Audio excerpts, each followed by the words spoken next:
PT Dewi Sri Farmindo Terbuka. Dewi, kegiatan usaha utama, bergerak di bidang budidaya ayam ras pedaging dan perdagangan eceran hewan ternak berkedudukan di Kota Cianjur, Jawa Barat, Indonesia. Penawaran umum perdana saham sebanyak-banyaknya 700 juta, saham atas nama dengan nilai nominal Rp50, setiap saham atau setara dengan 35,00% dari total modal ditempatkan dan disetor penuh dalam perseroan setelah penawaran umum perdana saham yang ditawarkan kepada masyarakat dengan harga penawaran sebesar Rp100 sampai dengan Rp110 setiap saham. Perkiraan jumlah seluruh nilai penawaran umum ini adalah sebesar Rp70 miliar sampai dengan Rp77 miliar dengan penjamin pelaksana emisi efek PT KGI Sekuritas Indonesia dan PT Bina Arta Sekuritas.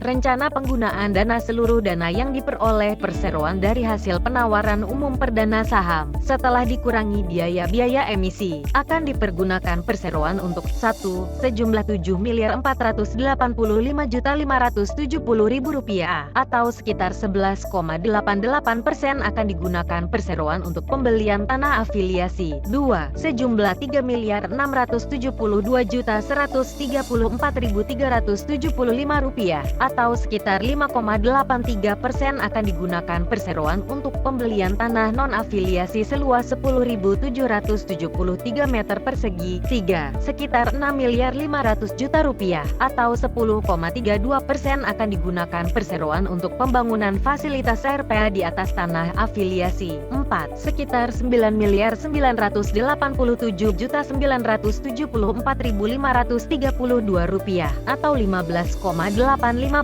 akan digunakan perseroan untuk pembangunan fasilitas broiler komersial farm di atas tanah non-afiliasi, dan 5. Sisanya akan digunakan untuk modal kerja perseroan yang akan digunakan untuk pembelian ayam dok, deyo ucik, dan pembelian ayam karkas.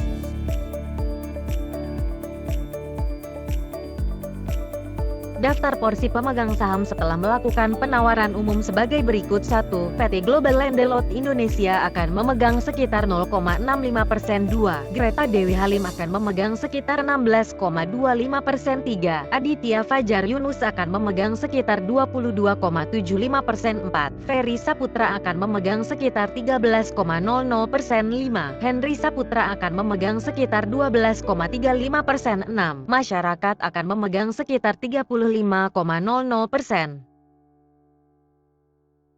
Kemudian kita lihat dari laporan posisi keuangan. Dari sisi aset lancar ataupun tidak lancar bisa dilihat mengalami peningkatan signifikan di tahun 2021. Aset lancar yang semulanya di 2020 sekitar Rp7.627.726.312 meningkat menjadi Rp27.375.103.381. Sedangkan aset tidak lancarnya semulanya Rp3.853.000.000 menjadi Rp57.735.926.602. Sehingga jumlah aset yang semulanya Rp11.480.726.312 meningkat menjadi Rp80.111.029.983. Kemudian dari liabilitas perseroan, jika dilihat dari tahun ke tahun liabilitas mengalami peningkatan, dengan porsi liabilitas jangka pendeknya yang dominan. Tapi jika dibandingkan aset lancar, perseroan masih sangat sehat, sejalan dengan aset ekuitas juga mengalami peningkatan signifikan di tahun 2021.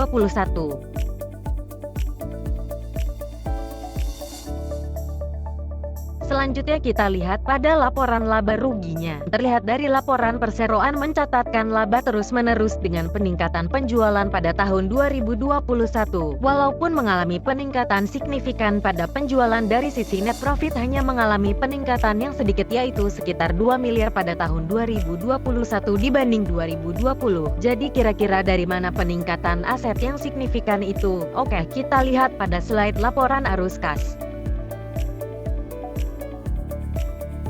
Selanjutnya laporan arus kas perseroan. Bisa dilihat di arus kas aktivitas pendanaan perseroan selalu positif dan naik signifikan di 2021.